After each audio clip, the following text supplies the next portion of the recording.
감사합니다. 오늘 요한일서 그 사랑장에 대한 4장의 내용을 마무리하면서 우리 말씀 나누기를 원합니다. 두려움을 이기는 넉넉한 사랑이라는 제목으로 말씀 나누기를 원합니다. 이 성경의 사랑장이라고 하면 보통 우리가 고린도전서 13장을 사랑장으로 기억합니다. 그런데 이것은 바울의 사랑장이고, 우리가 오늘 끝까지 보는 요한일서 4장은 사도 요한이 쓴 사랑장이라고 할 수 있습니다. 이 요한일서 4장을 쪼개서 하나님이 사랑하시는 것, 그리고 우리가 따르는 성경에서 가장 이 큰 주제인 사랑을 이 4장을 나눠서 보고 있는데요, 우리는 이 사랑의 가치를 그래도 어느 정도 잘 알면서도 이 사랑의 주제를 실천하는 것은 참 어려운 문제인 것 같습니다. 우리 크리스찬들이 생각하는 사랑은 세상과 조금 다른 사랑인데, 그것은 바로 예수님으로부터 흘러나온 사랑이라는 점입니다. 그런데 우리 흔히 생각하는 것이 이 사랑이 예수님의 특별한 사랑으로 생각을 하는데, 그것이 아니라 이 세상의 모든 사랑은 근원 되신 하나님으로부터 나왔다라는 사실입니다. 그래서 사랑의 이 속성 자체는 하나님을 기원하고 있기 때문에 우리가 사랑하는 모든 요소들은 하나님으로부터 이루어져야 온전한 사랑이 될 수 있다라는 것이죠. 그것을 요한일서 4장에서 우리에게 가르쳐 주고 있습니다. 이 법조계에서는 요새 떠오르는 이 블루오션이 교회 분쟁이라고 합니다. 참 웃지 못할 슬픈 일인데, 그 정도로 교회가 사랑에 기대어 살아가야 하는 공동체임에도 그런 사랑에 참 못 미치는 것 같습니다. 하나님의 자녀라고 해서 무조건 서로 사랑하는 것이 기본적으로 그렇게 되는 것은 또 아닌 것 같습니다. 그러니까 하나님의 사랑을 아는 것과 또 그것을 알고 실천하는 문제에 있어서 우리는 말씀에 순종하는 하나님의 자녀가 되어야 합니다. 하나님의 사람으로서 서로 사랑하지 못한다라는 것은 하나님의 자녀가 아니다라는 것이죠. 그래서 우리는 교회에서도 이제 교회법이 아닌 세상의 법정에 서게 되는 참으로 안타까운 일들도 있습니다. 우리는 오늘 그러한 때에 요한 사도의 사랑의 가르침을 기억해야 합니다. 그 사랑으로 여러분 신앙생활하는 여러분 되기를 축복합니다. 한번 7절을 보면, 오늘 이제 4장을 우리가 끝마치면서 좀 4장 전체를 좀 사랑에 대한 내용을 보기를 원해요. 7절을 보면, 사랑하는 자들아 우리가 서로 사랑하자. 사랑은 하나님께 속한 것이니 사랑하는 자마다 하나님으로부터 나서 하나님을 알고. 우리가 사랑해야 하는 삶의 모습은 사랑 자체이신 하나님, 그분을 의지해서 살아가야 합니다. 그러니까 하나님께로부터 사랑이 나왔기 때문에 하나님의 자녀라고 말하는 사람들은 사랑을 자연스럽게, 그분의 형상으로 지음받은 우리는 그 하나님의 사랑을 자연스럽게 따라가야 하는 것이죠. 그리고 그것이 마땅한 자녀의 삶의 모습입니다. 하나님 자체가 사랑이시고 근원이 되시기 때문에 우리는 그 속성과 그 생성의 근원을 따라 살아가야 하는 것이죠. 그래서 하나님께로부터 흘러나온 사랑만이 가장 온전하고 올바른 사랑의 열매가 됩니다. 이 세상적 사랑이라고 말하는 이 유사 사랑들은 하나님께로부터 나온 사랑이 아니기 때문에 자기 주관적이고 자기 경험적이고 때로는 이기적이고 나아가 탐욕적이며 더 나아가선 음란한 사랑이기도 합니다. 하나님으로부터 나오지 않은 사랑은 다 각자 자신의 주관의 사랑을 하게 됩니다. 이 사랑의 언어가 맞지 않으면 분란이 일어나지 않습니까? 그러면서도 나는 사랑했는데 왜? 라고 말하기도 합니다. 자기 방식만의 사랑은 온전한 사랑의 열매를 맺을 수 없는 것이죠. 사랑의 소리를 맞추기 위해서 우리 하나님의 자녀 크리스찬들은 하나님의 사랑의 방식을 따라가기를 축복합니다. 그래서 우리는 그 사랑을 더 알아야 하고 하나님에 대하여 더 알아야 하는 것이죠.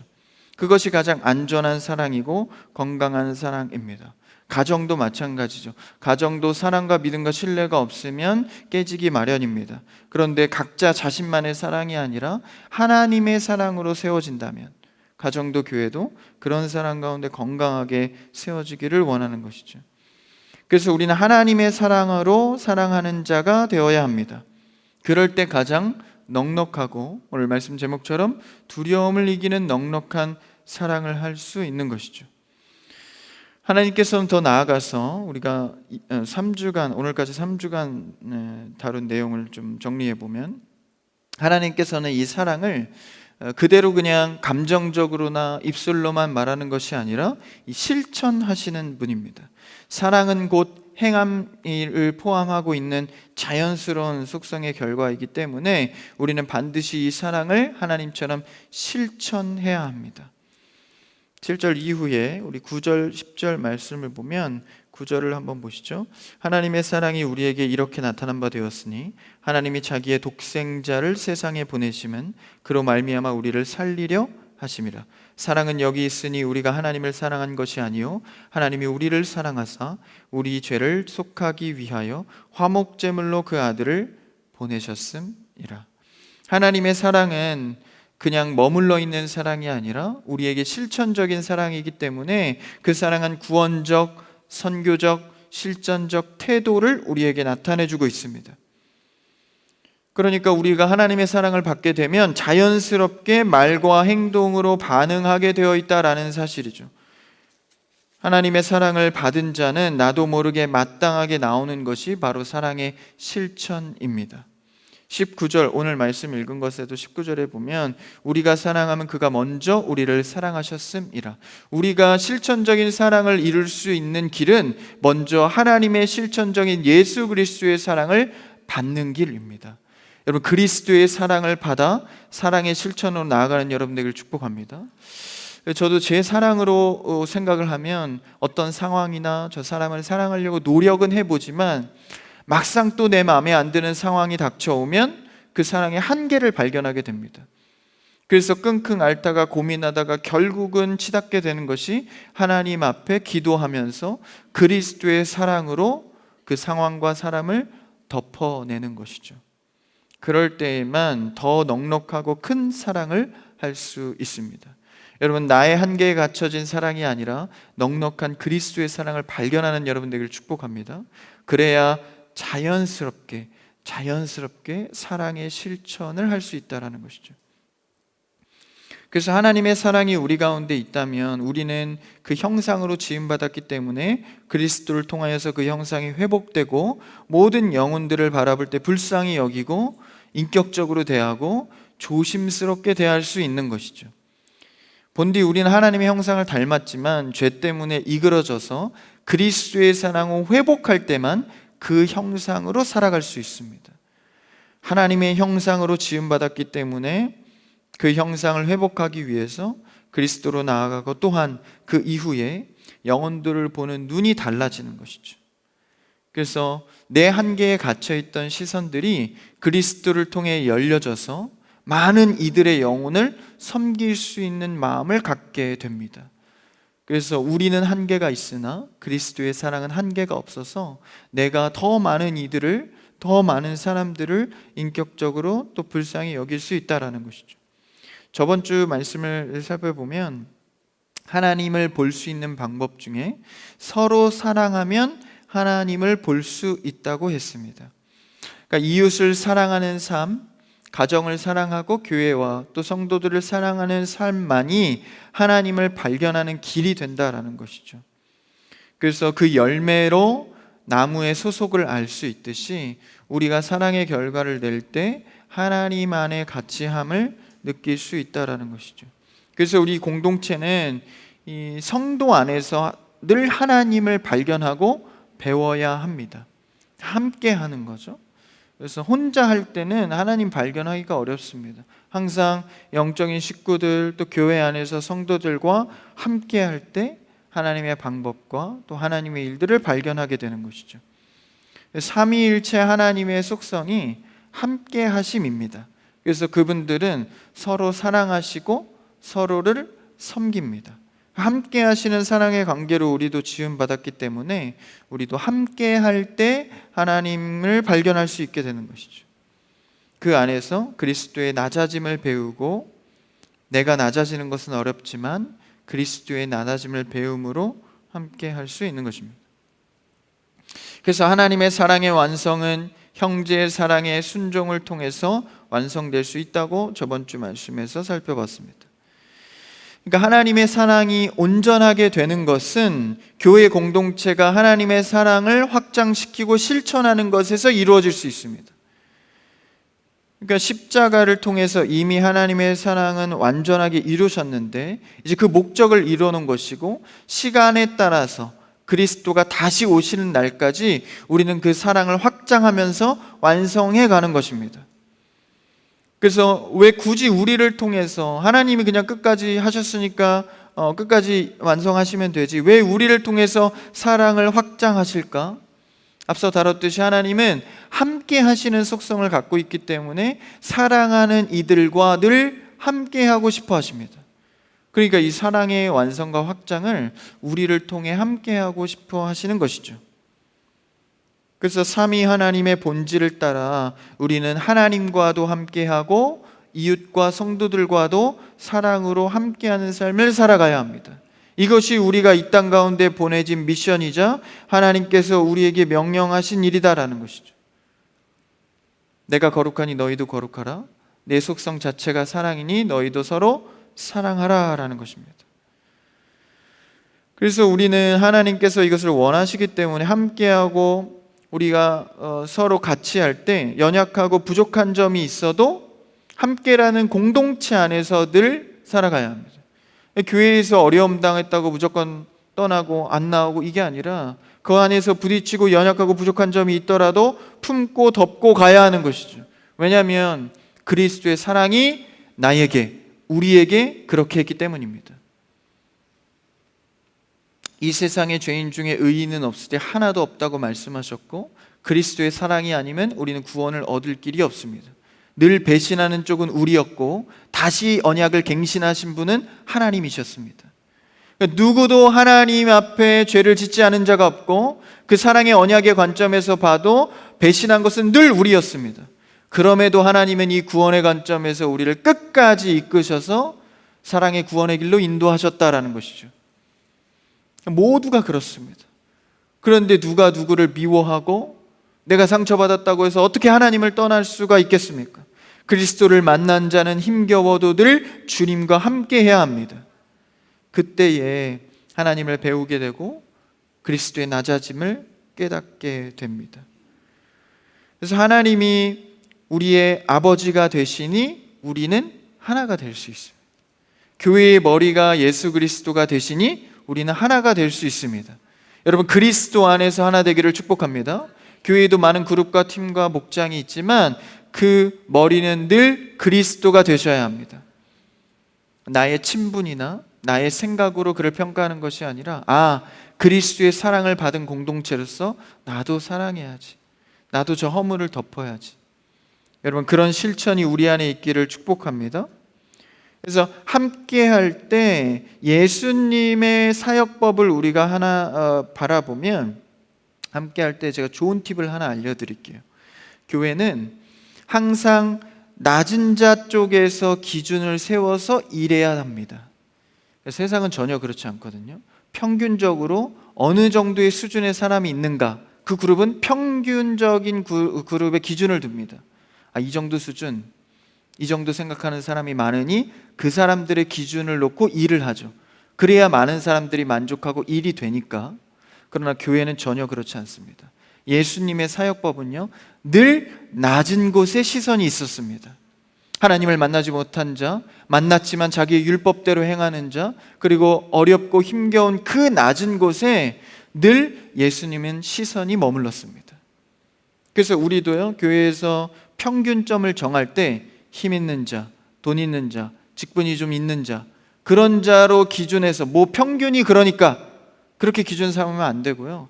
이 그룹의 가장 낮은 자, 가장 연약한 자가 누군가 생각해서 기준을 잡아야 합니다. 그럼 좀 신앙이 숙련된 자는 답답할 수 있잖아요. 근데 사실 그게 훈련입니다. 그 스텝에 맞춰서 천천히 가더라도 같이 걸어주는 것이죠. 그게 바로 예수님의 사역법입니다. 한 명이라도 약한 자가 있다면 그 자에게 기준을 맞춰야 합니다. 여러분, 이게 훈련되지 않으면요, 교회는 우리들끼리에만 모임이 됩니다. 누가 들어와도 일단 먼저 평가부터 해. 우리 기준에 맞는가? 그게 아니라 가장 약한 자에게 기준점을 두고 이 교회가 누구도 받아낼 수 있는 교회가 되기를 축복합니다. 그 교회가 건강한 교회요, 예수님의 사역법을 따라가는 교회입니다. 예수님도 잃어버린 한 양을 위해서 그 길을 나서지 않습니까? 기준이 그 약한 자 한 명에 있다라는 것이죠. 그리고 많은 제자들이 있었지만 내가 사마리아로 가야 하리라 정확히 말씀하셨죠. 그래서 우리는 천천히 걷고 좀 답답하고 내 기준에 맞지 않더라도 그 약한 자의 기준에 맞춰서 복음의 열매를 기대하며 나아가야 합니다. 그게 바로 예수님의 사역법이요, 오늘 사도 요한이 가르쳐준 사랑 방식입니다. 사실 따지고 보면 우리가 예수님께 그렇게 사랑을 받았기 때문이죠. 아무도 알아주지 않을 때, 나도 내가 어떻게 서야 할지 모를 때 예수님은 우리를 주목하셔서 우리의 죄를 사하시고 주님과 함께 걷게 하셨습니다. 그 사랑을 깨닫고 받았다면 우리도 기꺼이 그렇게 행하는 것이죠. 그래서 다음 주에 현수막을 2개나 걸었어요. 체육대회가 있잖아요. 많은 준비팀들이 준비하는 것으로 아는데 많이 오셔서 함께하는 은혜를 누리시기를 축복합니다. 서로 사랑하시고 섬기시고, 비록 게임을 해야 되니까 팀은 나눠져 있으나 마음은 하나가 되어서, 그렇죠? 물론 게임을 해야 되니까, 그렇다고 여러분 사실 이런 게임 속에서 게임은 게임일 뿐인 거죠. 그래서 우리가 게임을 하더라도, 체육을 하더라도 서로 양보하고 섬기는 여러분 되기를 축복합니다. 어떤 교회는요, 체육대회 하다 소송까지 했대요. 그 점수가 이게 분쟁이 돼서. 사실입니다. 여러분, 우리는 체육대회 때 기준을 체육인들에게 맞추지 마시고 우리는 서로 약자에게 맞춰서 화목하고 행복한 시간 되기를 축복합니다. 제가 공소시효가 지나서 한 가지 예를 말씀드리면 10년 정도 된 것 같아요. 그러니까 공소시효가 지났죠. 체육대회 할 때 제가 달리기를 이렇게 했었어요. 계주였던 것으로 기억하는데 성도님과 함께 달렸죠. 그래서 한 4그룹이 달린 것 같은데 1, 2, 3, 4등이 될 거 아니에요. 제가 선두 그룹이었습니다. 그래서 제가 좀 달리거든요. 선두 그룹을 1등, 2등을 이렇게 다투고 있었는데 달리다가 코너에서 성도님이 넘어지신 거예요. 제가 10년 전에도 전도사였거든요. 제가 어떻게 했겠습니까? 지금 같으면 멈춰서 일으켰겠지만 이 공소시효가 지났습니다. 냅다 달렸습니다. 그래서 제가 결국 1등을 했거든요. 그래서 막 좋아하는데 뒤를 돌아보니까 그 성도님의 그 아빠는 그게 이제야 보이는 거예요. 그래서 달려서 괜찮냐고. 이미 늦었죠. 근데 그거보다도 제가 이 일을 놓고 그 다음날 굉장히 회개했거든요. 왜 회개했냐면 개인적으로 제 마음, 뭐 그럴 수 있잖아요. 달려가다 게임이니까. 근데 제 마음이 넘어졌을 때 어떤 마음을 먹었냐면 아싸 이런 마음을 먹은 거예요. 그러니까, 어떻게 그래도 게임이니까, 이게 아니라 됐다 이런 마음을 먹은 겁니다. 그래서 제가 하나님 앞에 참 순간적인 상황에는 저도 어쩔 수 없는 죄인이군요 이러면서 회개를 했어요. 근데 하나님께서도 참 재밌는 게 이렇게 가까이 하나님이 계셔서 막 이런 사소한 것부터 기도를 하다 보면 굉장히 응답이 빠르거든요. 그래서 어떤 체육 활동이 있을 때마다 제가 달리기를 하면 항상 넘어져요. 그래서 제가 뭐라고 기도했었냐면 다음엔 절대 이렇게 하지 않겠습니다 이렇게 했는데, 제가 신대원에서 이렇게 전사님들끼리 체육대회가 이제 학교에서 났는데 제가 이제 달렸는데 또 제가 선두 그룹에 달린 거예요. 근데 그 결승전을 앞두고 있는 예선이었기 때문에 중요한 경기였거든요. 그래서 반별 대항이었기 때문에 전사님들이 막 응원하고, 근데 1, 2등을 다투며 달려가는데 1등이 앞에서 넘어진 거예요. 전사님이.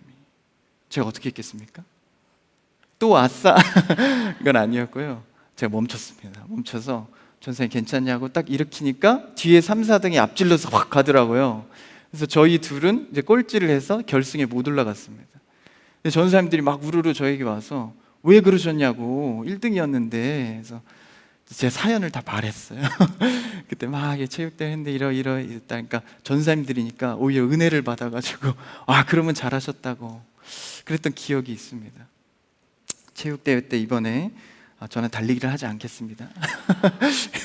누군가 넘어질 것 같아서. 그래서 그런 장면을 볼 때 우리가 참 하나 되고 또 사랑하고 섬기는 것이 무엇인가, 이 사소한 것 같지만 그런 곳에서 하나님 안에서 생각할 줄 아는 성도가 되어야 한다라는 것이죠. 함께하는 것이 무엇입니까? 우리가 함께할 때 그곳에서 하나님을 배워야 합니다.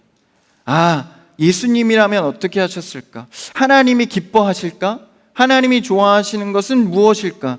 그리스도의 사랑법을 실천할 수 있는 아름답고 복된 교회 되기를 축복합니다. 그래서 이 오랜만에 우리가 체육대회 모이잖아요. 그래서 섬김과 나눔과 봉사, 사랑만이 가득한 체육대회 되기를 축복합니다.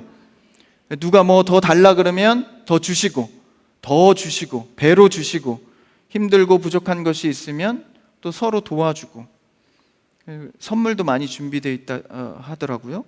그래서 어떤 구분이 아니라 그냥 서로 나누시고, 받은 것에 기뻐하시고 주는 것에 기뻐하는 여러분 되기를 축복합니다. 누가 선물 못 받았으면 내 거를 나눠주시고, 필요한 게 있으면 교환하시고, 그죠? 저는 엔진 오일 가는 교환권 그런 게 있더라고요. 제가 엔진 오일 교환할 때가 됐습니다. 서로 필요한 게 있으면 나누시고, 달라 그러면 주시고. 왜 이런 얘기를 했죠, 제가? 그래서 우리가 기꺼이 내어주고, 또 잘한 일이 있으면 기꺼이 칭찬하고, 또 어렵고 부족한 것이 약점이 있으면 기꺼이 도와줄 수 있는 실천의 크리스천이 되기를 축복합니다.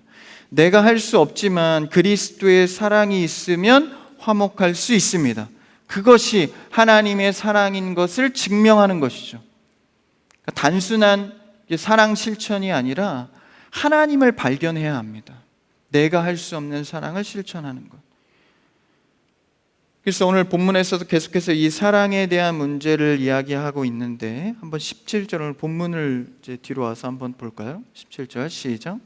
이로써 사랑이 우리에게 온전히 이루어진 것은 우리로 심판날에 담대함을 가지게 하려 함이니 주께서 그러하심과 같이 우리도 이 세상에서 그러하니라. 사랑이 우리에겐 온전히 이루어진 것은 우리로 심판날에 담대함을 가지게 하려 함이니. 그러니까 당시에는 잘못된 종말론이나 잘못된 율법주의 사고에 젖어 있던 사람들에게 그 사람들의 그 배경과 마음속 깊은 심연을 살펴보면 이 두려움의 문제가 있었습니다. 그래서 내가 하나님을 끝까지 따를 수 있을까? 내가 정말 이렇게 율법을 잘 못 지켰는데 구원의 반열에서 탈락되면 어떡하지? 이런 두려움이 있었기 때문에 거짓 교사들의 시한부적 종말론, 예수님이 이때 올 거야, 종말 될 거야, 혹은 이 율법주의적으로 이걸 지켜야 천국에 갈 수 있어, 이런 거짓 교사들의 가르침 때문에 굉장한 두려움을 갖게 된 겁니다. 여러분, 우리도 전적인 예수님의 사랑의 신앙 고백이 우리 안에 있지만, 만약에 누군가가 이 율법을 지켜야만 천국에 갈 수 있다고 한다면 여러분 마음속에 굉장한 불안과 두려움이 있지 않겠습니까? 이 두려움의 문제는 우리의 신앙과 삶에 늘 이 괴롭히는 문제입니다. 우리도 예수만 믿으면 천국에 간다고 하지만 삶에서 신앙적 두려움이 얼마나 많이 생깁니까? 그렇지만 우리가 자유할 수 있는 이름 오직 하나, 오직 예수 그리스도로 우리는 구원의 담대함을 얻습니다. 그것을 오늘 17절에서 설명해 주고 있는 것이죠. 우리의 신앙 고백에는 그리스도를 믿는 자들은 정해진 구원에서는 탈락이 없다는 것을 알지만, 현실에서는 이 원초적인 두려움에 대해서 많은 어려움을 겪는 신앙인들도 있다라는 것이죠. 예수님을 믿지만 이제 몸이 아프고, 그리고 또 이제 나이가 되다 보면 내가 과거에 젊을 때 죄 많이 지었는데 내가 천국에 갈 수 있을까? 예수 믿으면 천국에 간다는 걸 알면서도 이런 두려움에 빠지는 것이 바로 우리의 모습입니다. 이것은 사랑의 대상인 하나님을 잘못 인식하거나 불신했을 때 발생하는 문제입니다. 17절을 한번 다시 읽어볼까요? 17절 시작. 이로써 사랑이 우리에게 온전히 이루어진 것은 우리로 심판날에 담대함을 가지게 하려 함이니 주께서 그러하심과 같이 우리도 이 세상에서 그러하니라. 여러분, 이미 우리는 십자가의 은혜로 구원이 이루어진 줄 믿습니다. 그래서 우리는 그리스도를 믿고 그 십자가를 믿음으로 내 안에 그리스도, 그리스도 안에 내가 있음으로 심판날에 담대히 하나님 앞에 설 수 있는 것이죠. 이를 믿기 때문에 세상에서 좀 이렇게 어렵거나 어려움을 당하거나 힘든 일이 있다 할지라도 우리는 구원의 소망과 확신으로 소망과 자유함을 갖게 되는 것이죠. 그래서 17절에 사랑이 우리에게 온전히 이루어졌다는 표현은 완전함보다 더 큰 개념입니다. 이 십자가의 사역을 말하는 것이죠. 십자가를 통해 온전히 우리 가운데 이루어졌기 때문에 나는 미숙하고 나는 나약하고 나는 의심이 많고 죄도 많지만 하나님의 그 사랑과 구원의 열기는 나에게 단 한 번도 식은 적이 없다라는 것이죠. 그래서 우리는 그 사랑의 담대함으로 주님께 나아갈 수 있습니다. 여러분, 하나님은 어차피 선택한 백성, 그리스도를 알게 된 백성에 대해서는 포기하지 않기 때문에 비록 지금은 떨어져 있다 할지라도, 지금은 부족하다 할지라도, 지금은 교회를 떠나 있는 자가 있다 할지라도 결국은 하나님께서 선택한 영혼에 대해서는 포기하지 않는다라는 것이죠. 그래서 여러분, 우리가 주님 만나고 알게 된 게 얼마나 큰 소망입니까? 이 그리스도를 모르는 자들은요, 아무리 탁월하게 설명을 해도 믿지를 못합니다. 합리적이고 탁월하게 변증해도 믿지 못합니다. 왜냐하면 믿음은 성령의 역사이기 때문입니다. 성령의 역사를 믿게 된 우리들은 그리스도 안에서 하나님 앞에 나아갈 담력을 얻습니다. 그래서 우리는 항상 하나님께 가까이 다시 한번 나아가야 합니다. 주님께 더 가까이 돌아오는 여러분 되기를 축복합니다. 좀 넘어져서 오든 순종해서 오든 그렇죠? 하나님께 오게 되어 있다라는 것이죠. 하나님이 나를 어떻게 사랑하셨는가를 말씀을 통해 정확히 알게 되면 이 두려움은 이 사랑이 몰아내게 되어 있습니다. 그러니까 우리가 할 일은 무엇입니까? 하나님의 사랑을, 나에게 그 사랑이 어떻게 임하였는지, 하나님이 우리에게 어떻게 그 사랑을 실천하는지를 정확히 계속 알아가는 싸움을 해야 합니다. 하나님을 정확히 알수록 두려움은 떠나갈 줄 믿습니다. 이게 자동적인 원리예요. 하나님을 알면 두려움이 떠나갑니다. 두려움을 떠나보낼 방법적 실천은 없습니다. 하나님을 알면 자동으로 떠나갑니다. 하나님의 사랑으로 두려움을 몰아내는 여러분 되기를 축복합니다. 근데 몰아낼 때요, 가까스로 몰아내는 게 아니라 넉넉하게 몰아냅니다. 한번 로마서 8장 35절에서 39절을 읽어볼까요? 저도 참 좋아하는 말씀인데 한번 이게 찾아서 읽어도 좋을 것 같아요. 앞에도 있긴 하지만 로마서 8장 35절부터인데 한번 교독해서 한번 읽겠습니다.